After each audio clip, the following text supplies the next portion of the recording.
Yes. All right. Ms. Lee, thank you for talking with me. Where are we communicating from? I'm in California. You're in Austria? Yes. So I should be in Vienna, Austria. However, I am in Budapest, Hungary now for 1 week, and I'll actually travel back to Vienna by the end of this week. So, traveling back and forth.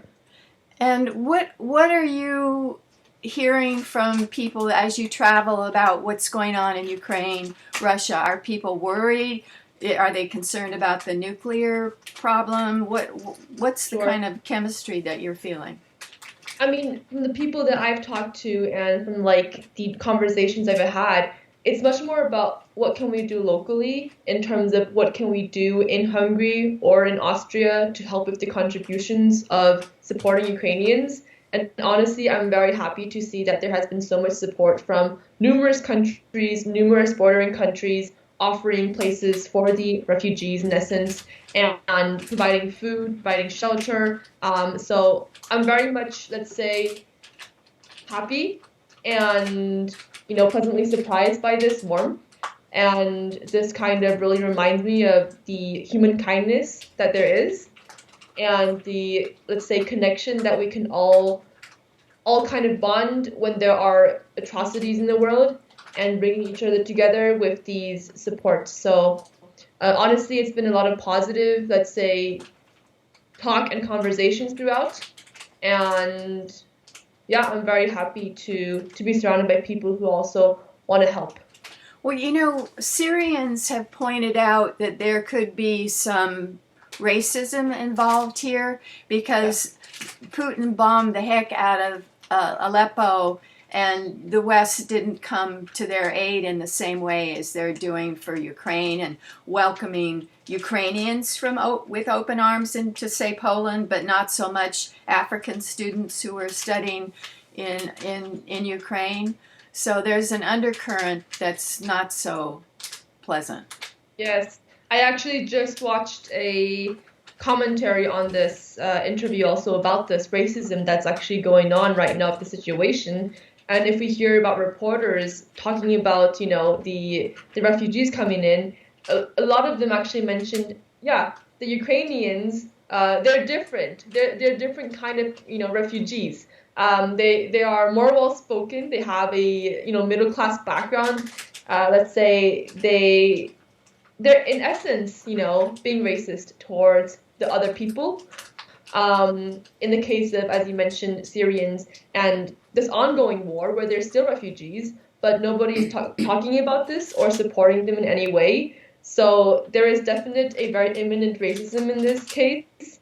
And sadly, I think it's kind of, let's say, not so highlighted because people are so caught up during this war. And ironically, though, this wasn't the case in people supporting and providing homes when it was, wars beyond Ukraine, right? So this times it really shows the dynamics of racism and who we are racist towards. And honestly, that has been something that has become very prominent and very sad as well. So I definitely do see this imbalance, and there needs to be more discussion. Right. And it's good we're discussing it. Let's go back to your very beginnings. Where and when were you born? Sure. So I was born in Budapest, Hungary, and yeah, in Budapest. I was born in the year 2000 and in May. May what? May 27 to be exact. That's so you're a Gemini. Oh my gosh, yeah. How? Oh, cool. So am So I.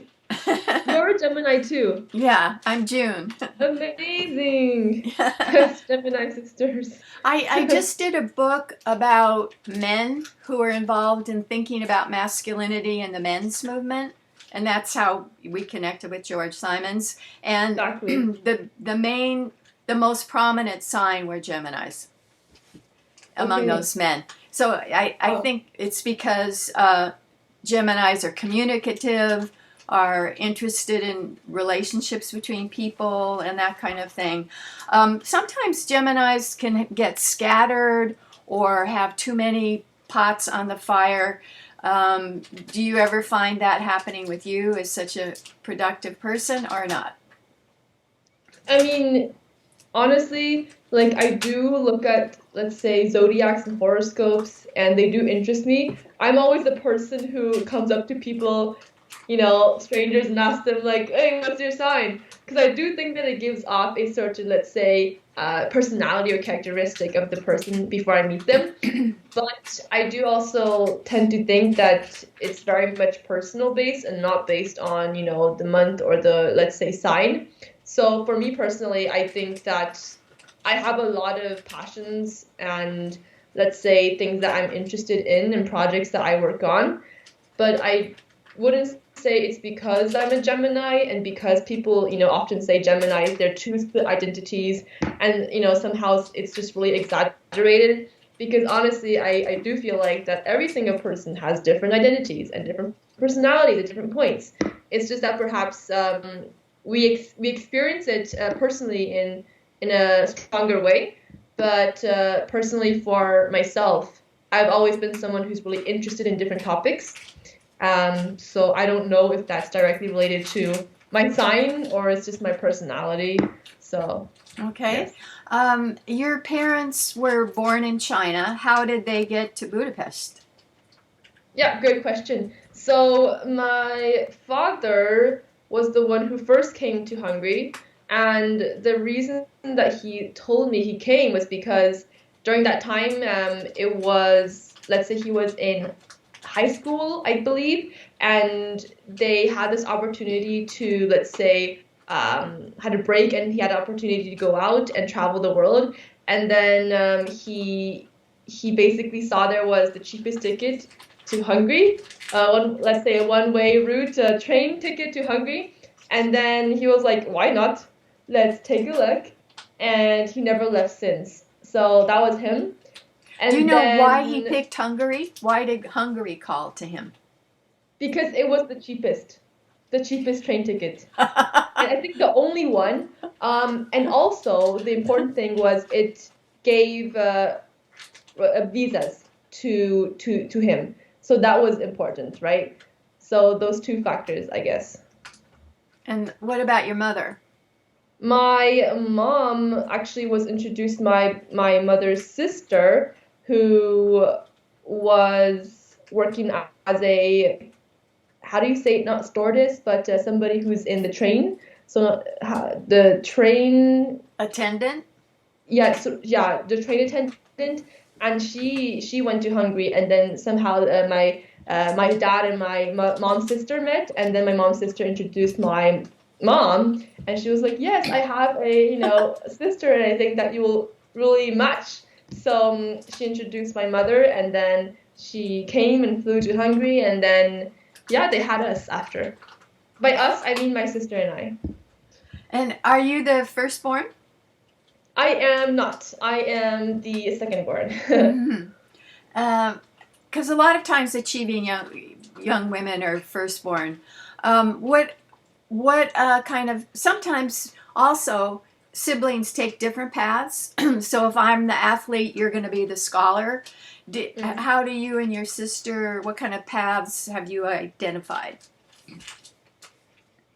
I think for us, it's definitely not so, let's say, drastic or like so divided. But I wouldn't say that I'm more scholar, but perhaps that maybe I'm more entrepreneurial, I might say.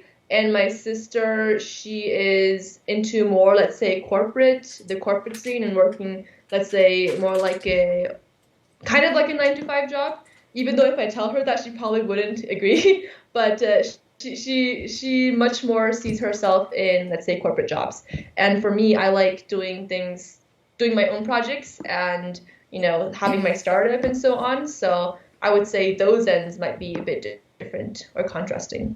Was there a Chinese Hungarian community when you were growing up, or was your family kind of unique? So my dad told me that he was one of the first Chinese who went to Hungary when he came.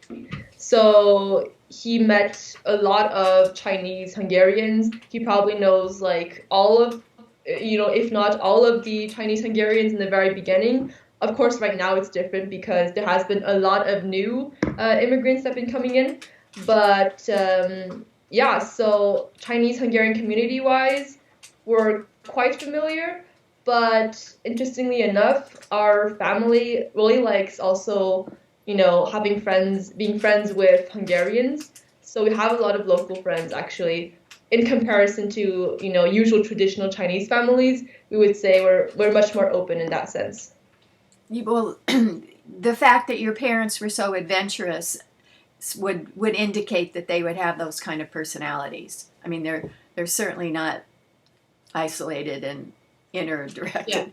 Yeah. Did you speak dialect and Mandarin at home and Hungarian in school, or how did your language skills develop? Yeah, sure. So I spoke Chinese at home with my parents because their English is not that good, let's say. And I spoke English with my sister, and then I spoke English in the American international school I was in. So the reason why my English, might sound good is because it's essentially my mother tongue in a sense, because that was, the majority of the time that I was in a language environment, it was basically English that we spoken. Yes.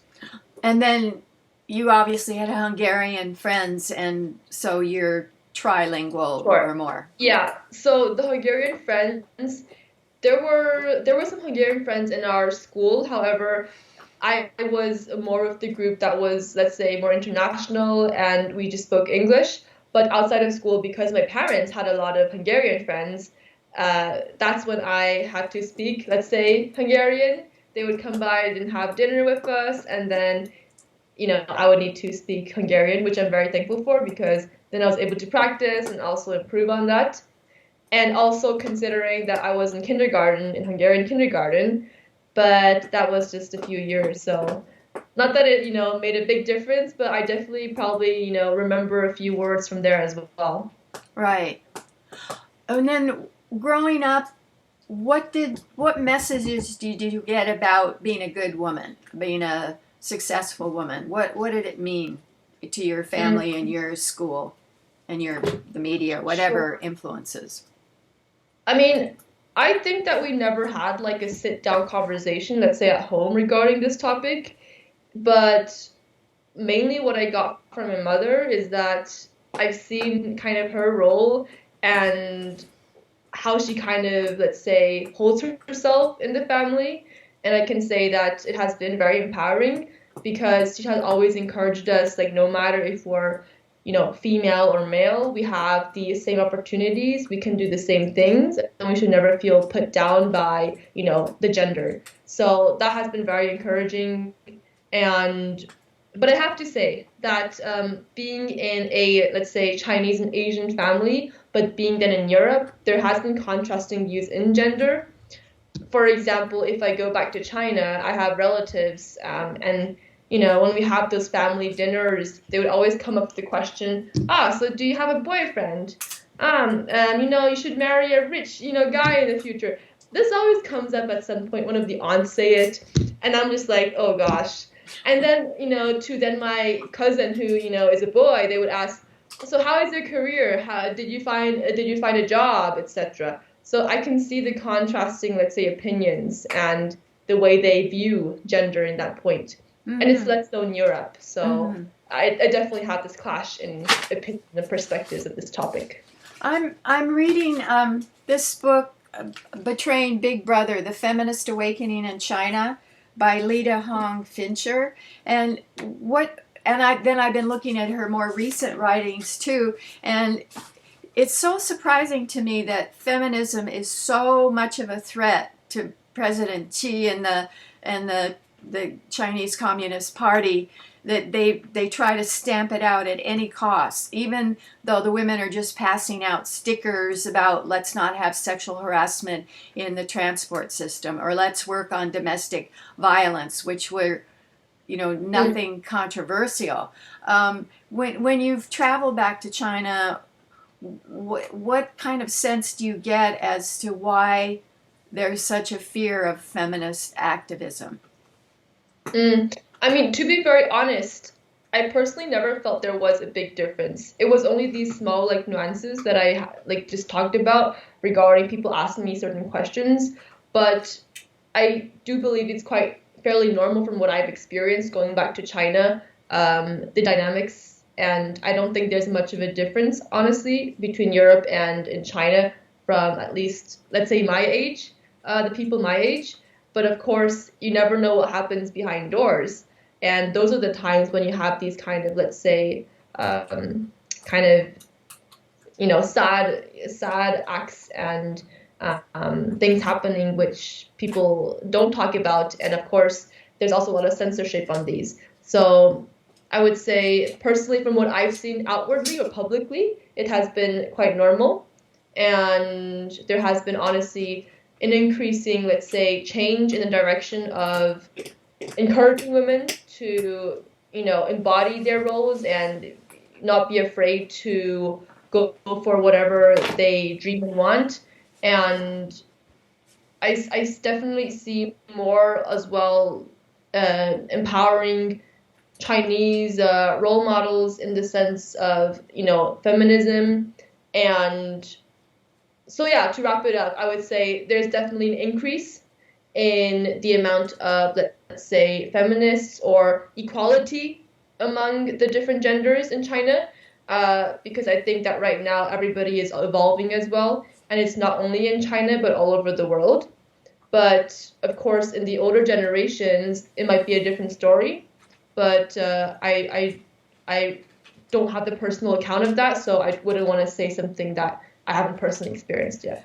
In terms of role models, I think there's only one woman on the party's central committee, very few women in the Politburo. So actually there aren't role models often of women in government, at least in positions of power. There are women in the media, there's pop figures. Do you hear anyone talk about that? Why do we only have one woman in the Central Committee?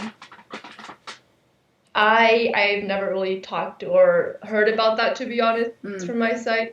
I think people in China are still quite, let's say, they're trying to stay on the safe side and talking about topics like that because they realize it's sensitive. And so usually you wouldn't really hear much about, let's say, the government or the president, unless it's talked about in more of a positive way. So yes, that's what I know. Hong Fincher also says that there's a big push under the present government for, especially for young educated women who would produce high quality, in quotes, babies, to get married and have 2 or 3 children. So there's this real pro-natalist push and shaming of leftover women who are in their late 20s and haven't been married. Have you heard that term, leftover women? Actually not, and I'm thankful I haven't, and I'm sad to hear that there is such like a term. But I definitely see in the Chinese culture, there's always like, oh, why aren't you married yet? Your aunts always talk to you about that. So there's definitely that push. Whereas in Europe, I feel like the parents are much more, let's say, flexible, and they don't have like this pressure to get married early or to have kids. But in the Chinese culture, it's very important, and I think it's for a different reason. I think it's because in Asian culture, we're known to be very, let's say, family-based and very collectivist society. So in this sense that it's really important for us to be complete in the full circle and have, a husband or a wife and have kids. And so they honestly always have a sense of pressure as parents. If you're, let's say, mid-20s or end of your 20s and you don't have, a spouse, they get kind of like anxious, like, oh my gosh, are you ever going to have this complete circle or family? So, yeah. Got it. Then what about university? Where did you go and what did you study? So I am currently studying at the University of Vienna. I study journalism and communication studies. Yes. And why did you pick that particular location and university? That's a great question. And so honestly, when I picked the location, after my high school graduation, I really didn't know what I wanted to do. I was quite lost, I have to say, and I did not really know, the location-wise, where I'm interested in. Though I did apply to the UK, and I applied to actually fashion business communication, which is, a bit different. And then I was then basically, let's say, told by my parents that, how are you going to really make a living out of that, as, Asian parents would say. So I was like, I know I'll figure it out. And I had a lot of, other mutual friends who were also going to the UK and going to the same school. So for me, it was like, yeah, if they're doing it, then perhaps it makes sense. But then my parents were like, what about you go to Vienna and you can learn German, you can, acquire a new language, but as well as study communications. And so back then, because I did not really know my direction yet, I was pretty open to their, let's say, suggestions. And so I was weighing things out, and I thought that actually doesn't sound half bad. I can be in, a German-speaking environment, which is also very close to Hungary, and I could also learn the subject. So I decided to go to Vienna, and I'm honestly, I don't have any doubts about it, and I'm super happy that I did because, amazing things kind of came out of it. But I went to Vienna, and I took 1 year to study German, and then right now I study completely in German. So, I'm happy that I was able to have this, let's say, push to, venture out into somewhere that I wasn't sure if I was going to like it, but as well as, assimilate with the language. So it was actually a good choice, I would say, looking back. Are there women's studies or gender studies courses at your university? I'm sure there is. I haven't personally looked into it, to be honest. I personally choose communications, and my under electives are entrepreneurship and anthropology. So yeah. Mm. What before we leave adolescence and being a teenager, a worldwide problem is increasing anxiety and depression among teenagers, especially girls. At least talk about being anxious and depressed. Some people blame social media. I wonder if you're hearing it talked about in your circles in the news that you read, and if you think it's a problem, why? I mean, you mentioned an important part, which is a lot of people think that it's probably circulating from, the web and the internet. And honestly, I think that is, to be honest, a majority of the reason. And the reason why is because we have access to information anytime and anywhere. And because of that, there is a lot of, let's say, dangerous content or material or role models that are put out there, and it could be accessed by anybody.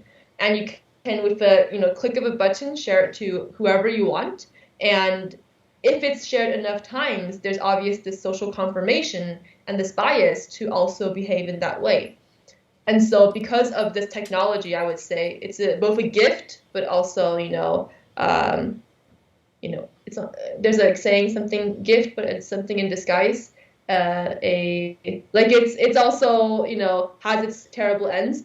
So I would say that technology has been a big impact on, let's say, the influence of mental health, depression, and anxiety among young people, because we're constantly, bombarded with like these unrealistic expectations and these models, role models, or models as well. And perhaps why women are more prone to this is because I think, first of all, men they might possibly have the same rates, but it's just that women are more open and vulnerable to talk about stuff like that.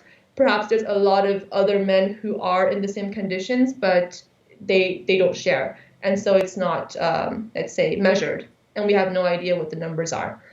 But I definitely do think that there needs to be much more of, let's say, a censorship on what's put online and who can get access to it, because it's too young for people to, get access to content that does them no good at all, and can really warp their, let's say, worldviews or their self-identity. So it's a huge problem.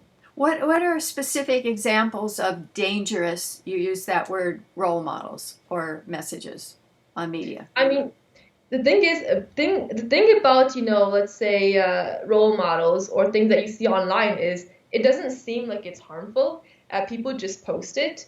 But then the fact of it not seeming harmful and you looking at it and saying, oh, that's fine, I can do that as well. That's where it kind of grows in people. So as an example, like, classic example of a person who posts a photo about, let's say, I don't know, about their body, and they're, let's say, seemingly a bit too skinny. But then people compliment and like it and say, oh my gosh, you have the ideal body, can I be you, etc. And this kind of grows. And because of this, a lot of young girls and also, young boys as well, they feel like that's the ideal person that I should be. And then they go through, let's say, extensive measures to achieve that kind of a figure, when, to be honest, that was never, let's say, the golden standard ever. It's just something that has been confirmed by the online people. So stuff like that, where there's never, let's say, there's never a golden standard for anything, but somehow through the web, it's much easier to, let's say, start a chain reaction, and then people become, let's say, consumed about ideas and views of things that may or may not be true and may or may not be really beneficial to the end person. Do you personally feel that kind of body image worry, my body isn't like this image or that image, or are you immune from it?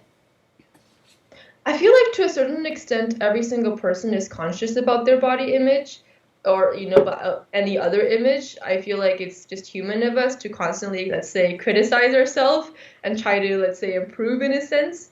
So, I mean, definitely, like, I recognize that probably through what I see on my feed on my social media accounts, it definitely also, to an extent, influences how I envision, let's say, my ideal body. And so in essence, I would say yes, but not to an extent where I'm, very consumed about it and feel like that's my only thing that I have to focus on.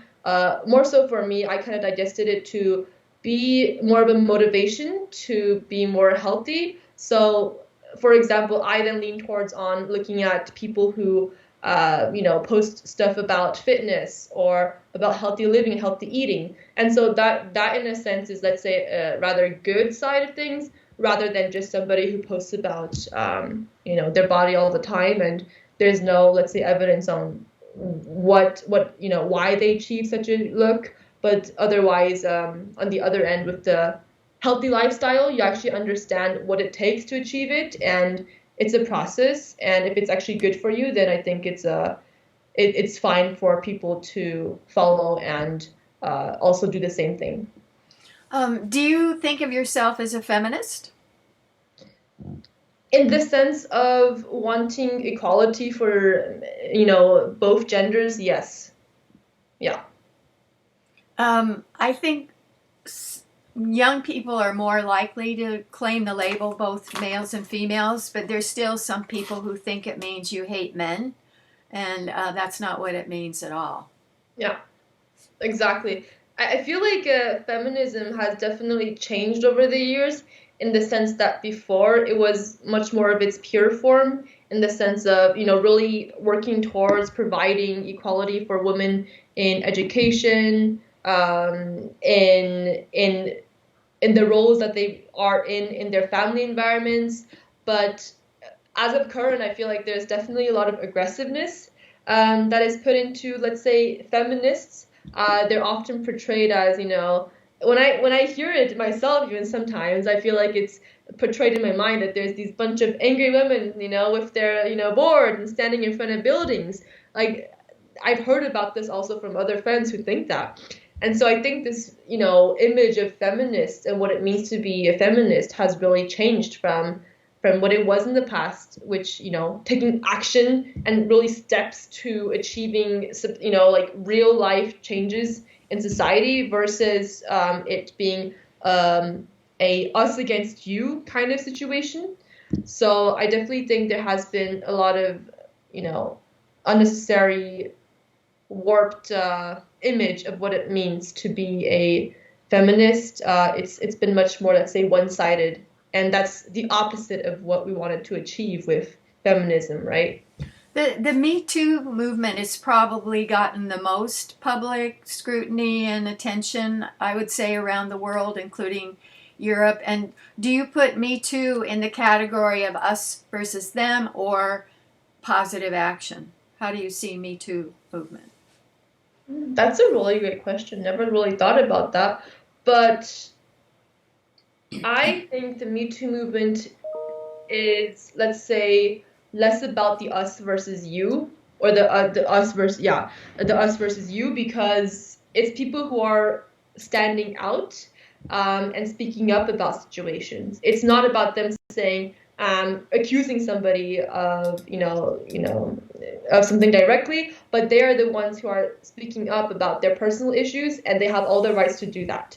So I think it's something that's really brave, and I support those kind of actions, because if nobody says it, no one's ever. If that one person who did not say Me Too, nobody else would have said it, and there wouldn't have been, this whole support for, the many wrongdoings that have been happening behind closed doors. So I think it's an important thing to do, but also to an extent that the Me Too movement doesn't divide people, but brings people together in the sense of uniting for a good common purpose. What other issues do you hear people talking about in the European circles in terms of feminist issues? Like an issue that's gotten a lot of press that surprised me is anger at J.K. Rowling for not accepting trans women as women.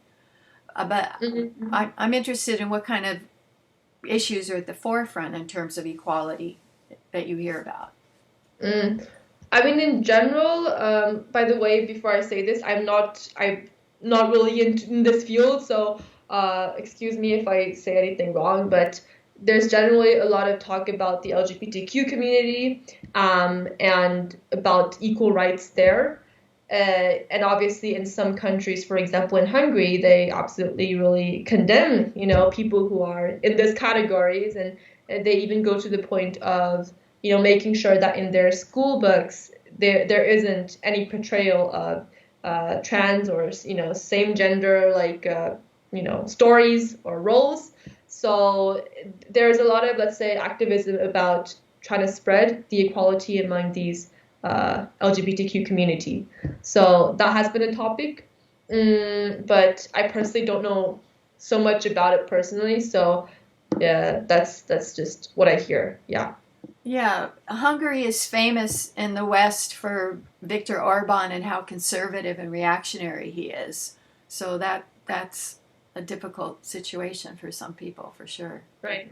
But also, I feel like a lot of people actually do agree with his views. Even like close friends of ours, they also say, yeah, the LGBTQ community should never exist in Hungary. Why was this even a topic? Why would they put these kind of, let's say, same gender roles in school books in the first place? They're trying to brainwash our kids. I've heard this a lot, and it's rather unnormal to hear positive, let's say, comments about this community. But of course, it depends on, which community that I'm in. But the people that I talked about, they were actually more, let's say, in their 50s, 60s. So there definitely must be a difference as well in generations and their views. Yeah. It seems like your main field of activism is starting Raw Culture, that program. So tell us about that. That's pretty exciting. Sure. Yeah, so basically I started the initiative called Raw Culture, and the reason I started it was out of my own kind of personal story and need. So my background is quite multicultural, as also mentioned in the beginning. And because of that, I've experienced both sides of the coin in essence, which is one, being very privileged and having a lot of, let's say, skills that many others might not have. So, for example, multilingualism being one, but as well as being quite flexible and adaptable when I'm thrown into different, let's say, cultural situations. But on the other hand, a lot of people don't discuss the challenges that we have because people don't think there is much, to be honest. But I personally experience, let's say, the pain or the challenge of identity. So I fall under the category of what you would call a third culture kid. So for those who might not know, a third culture kid is somebody who grew up in a country different than their parents. And so I consider myself one of them. And we often, as TCKs, as we call the initials, experience that it's very hard for us to answer the question, where are you from? So we are a mix, and we find it very hard to allocate the location. And rather for me, for example, I allocate where I'm from more to an emotion and if I feel comfortable and at ease where I am. So basically the reason I started and how I started Raw Culture is because I wanted more intercultural dialogue in the frame of, cultural intelligence and knowledge and understanding about different cultures, but as well as zooming in on the TCK, let's say, challenges and how we as TCKs can come together to support one another in our identity development, but as well as through this be able to spread more understanding and awareness about different cultures and, let's say, add this educational element to us coming together. So that was kind of like, say, the main mission and how I started. But also adding on to not forget that something that really pushed me for this was because of the, let's say, racism that I've experienced as well, being a TCK. And because, as a TCK, you're split between multiple cultures, right? But then at the same time, people judge you based on, first of all, their first impression of you, which is, what they see, physically. And so being in Europe and growing up in Europe my entire life, I've always had a sense of, let's say, feeling that people judge me and always telling me that I don't fit in. And also to the extent of people in movie theaters telling me that, go out, leave, you don't belong in our country. So that's in Hungary? Yes. Yeah, in Budapest. Yeah. Yes, but honestly, I think it's generally in Europe. Growing up, I've always kind of, had those side eyes and side looks. But obviously, I think I don't want to also, like, let's say, target a specific country for their racism. But I think it's just because of the way that I look like that people have this automatic, let's say, biases and view about me. And then they would then just shout really ridiculous things and just make you feel very confused about who you are. Because I grew up in Budapest in Hungary, in Europe. And when people tell me go out of our country and go back to your passport or home country, well, for me, that's not really like obvious. So I really had this, let's say, struggle with identity and knowing who I am and, my direction in life. So I wanted to create this Raw Culture as a movement for intercultural dialogue and awareness, but as well as a TCK community where we can gather and talk about such issues and solve our problems and challenges together. And also in the end, through this, I want to strengthen the potential of TCKs because, we have very obvious things that we can really contribute and help and utilize in ourselves that would really be so helpful for multiple, projects, organizations in the world. So my kind of goal is to empower third culture kids to utilize their strengths and the gifts they already have, instead of them falling back on the inadequacies that people drill on them, for not being complete. So that's kind of in short. I want to add that a young man that I've interviewed who grew up in Wuhan in central China, I've interviewed him since he was 18 for a book, and now he must be in his early 30s. And he grew up in Wuhan, never outside of China, until after university, but he thinks of himself as a third culture kid because he grew up with so much Western media, literature, films, that kind of thing. So I think it's possible to feel like a third culture kid even if you are in your own country of birth. Sure. And actually, like, in terms, he would actually be considered as a cross-cultural kid. So there's a term for people who didn't grow up in a different country, but they were surrounded by different multicultural influences. And as Ruth Van Raken, she is the co-author of the Third Culture Kid book. And by the way, I actually had an interview with her yesterday, and it was really nice. And we talked about this kind of journey of being a TCK. Anyway, basically, he would fall under cross-cultural kid, which, I'm not trying to say there's any difference, but in essence, there's a difference in the, let's say, the location where you grew up. So, yeah. How old were you when you started it, and what was the immediate catalyst or impetus? I've got to do something. It's been not long. It was basically during the beginning of the pandemic since I started it. 2020? Yes, exactly, 2020. The impetus was, let's say, the buildup of all of the racism that I experienced growing up in Europe, and the split between my identities. So, I mean, there was one moment which kind of like triggered me to be like, this is, not going far. I should do something about it because guess what? There's many others who are feeling the exact way, but even experience worse things than me. So, the short story is that this was in Vienna, Austria, and it was during the beginning of the pandemic, and I was going back to my home, and I was taking the subway as usual, and when I entered, I saw an empty seat, and across from me were two Caucasians. I don't know where they're from, and it was normal, and I took my place. And as soon as I sat down, so this was before the pandemic, which meant there was no face masks. People really didn't know what was happening. There were just some speculations going on. And the moment I sat down, the two people in front of me, they simultaneously pulled up their scarves over their nose, like I was somehow the virus, in essence. And they weren't related, like they didn't know each other. And they both gave like looks to me, and I was just there sitting alone. And they had no clue who I was. They don't know my background. They don't know, I might even be more European than them. This is, ridiculous.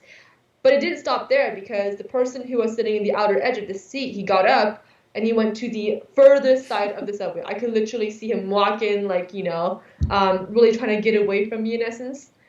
And so that's kind of what happened. And it was just a long time since I felt that direct, let's say, impulse or direct action of prejudice towards me. And during such a sensitive time when there were these speculations. So after that, I went home and I first of all felt really sad, really sad about what just happened. And I was thinking, should I become more European? Should I integrate or assimilate more to feel like I fit in and be one of them? And of course, that's a stupid, opinion now looking back. But after that, I was like, there's got to be something I could do. And I should share my story to bring more people along the journey and also help people who have the same situation and worse.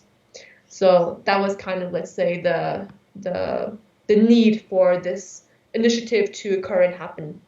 I think right now, Donald Trump had a lot of influence on the anti-Asian, for certainly violence against Asian Americans, but I think it probably the message spread around the world from Trump that it's a China virus. I mean, that had an insidious, dangerous effect. Right. I mean, definitely, like if we see the, let's say, the hatred that was given towards Asian Americans, but as well as Asians in general all over the world during this pandemic, it has skyrocketed. And, the really gruesome videos that you see about just a random dude pushing over a 80-year-old Chinese man on the street, he didn't do anything. And he was actually killed after that. He died because somebody just felt like pushing someone over. Where was that? In what country? That was in the US. Exact location-wise, I'm not sure, but it was ridiculous. And it's just so heartbreaking to hear stuff like that, because why? Why would you do that? You have, like, you should, unless you know the person personally, and I mean, even if you do, you shouldn't do that. But in essence, there's no way to justify such an action like that, and it's just really, really sad to hear. So, yeah, that kind of goes back to what should you do when you have power and when you have a voice. And in Trump's case, he definitely didn't do, what would be, as let's say, seen as positive in a leader's point of view. So considering on why we choose power and why we gain power, what we want to do with power is also very important, because it can influence millions of people. Yeah. So I really want to help people in this situation. So raw culture, if we go to your website, we'll see stories written by young people around the world who are third culture kids? Exactly. So some of them are not third culture kids. Some of them are just, normal people, of course. Everyone's normal people who just share about their cultural journeys.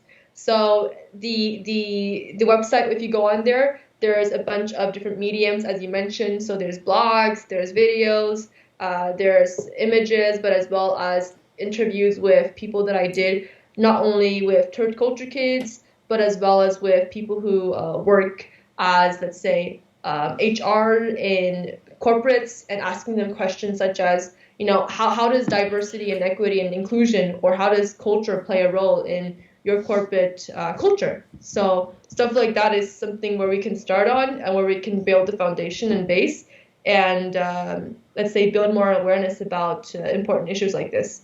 So my initial, let's say, conversation starter was to create more content and more awareness through the different types of medium I create. And thank you to my, studies, I was able to also, understand how I should, let's say, spread the message in an understandable way. So that was very helpful. And to everyone who's watching, who's interested in, joining a part of our community, feel free to join by following our social media. We're on Facebook, YouTube, Twitter, LinkedIn. Did I mention YouTube, Pinterest? Yeah, I think I mentioned everything. Okay. Anyway, you can find our community. I post it, pretty frequently, and it's through something called Geneva. You can join, and it's welcome to third culture kids. So feel free to join, and we have community calls. We're actually having a call in 1 minute. Actually, it's actually every single Friday for now at 6 p.m. CET. So if you join, it'll be very nice, and very much welcoming you to more conversations and empowerment. But do you have to join, or can we talk more than a minute more? So I actually have to call out in 6, so in 1 minute. So I have to say that I have to leave soon. If that's fine, we can also continue the conversation another time. What's an interculturalist? Do you use that word to describe your work? Sure. I think interculturalists, they have the role of spreading awareness and facilitating understanding about cultures across cultures. Yeah. What themes or patterns do you see in the stories that are posted on Raw Culture? Are there themes that repeat? Yeah, I mean, every single story that is shared is very unique, and it has its own story and history. But one thing that I see in common is the common, let's say, need to feel like they belong, to feel like they're respected. And that reminds me of, the humanness of people, and regardless what culture you are from, that we should all be respectful and unite in the common purpose of connecting. At the end of the day, I really want in my mission to be able to create more connections among people, whether that is through cultures or through ideologies or through similar passions. I find that creating connections can really become a whole circle and unite more people into positive action. So, well, yeah. the last question for this round is, you talk about challenging ideology, theories, models. What's a specific example of ideology, theories, and models that you're challenging, besides the obvious one of racism? I mean, for example, if you look into the intercultural world at the moment, there's a lot of, let's say, foundational theories based on, cultural dimensions, such as Hofstede's or Aaron Meyer's cultural map, and it's a lot based on, let's say, the differences in cultures. I do wish that in the future we become people who look at things from the start on similarities and start with similarities and then work from there. Because if you start with differences, then you always have that mindset. And so I do believe that with all of our theories, ideologies, we should think about ways that we can find commonalities in one another, because that's a much positive way to start, and it creates a flow between, maintaining and as well as building connection among people. What I really find is that generations Y, Z, and Alpha are much more comfortable with diversity, and they don't judge in terms of your ethnic background or gender or whatever. And so that gives me hope that young people are much more accepting and open. Do you agree with that? I do believe, I feel like the generation, we're much more comfortable with ourselves and much more comfortable in using our voice. And thank you also to technology in this case, that we have a platform to be able to express ourselves in whatever we are thinking, and that is actually very much encouraged. And so because of this, let's say, ease to be able to share and speak up, I think everybody has their own kind of voice and opinions formed, and they're not afraid to be different and say things that may be contradictory to others. Right. Okay. Thank you.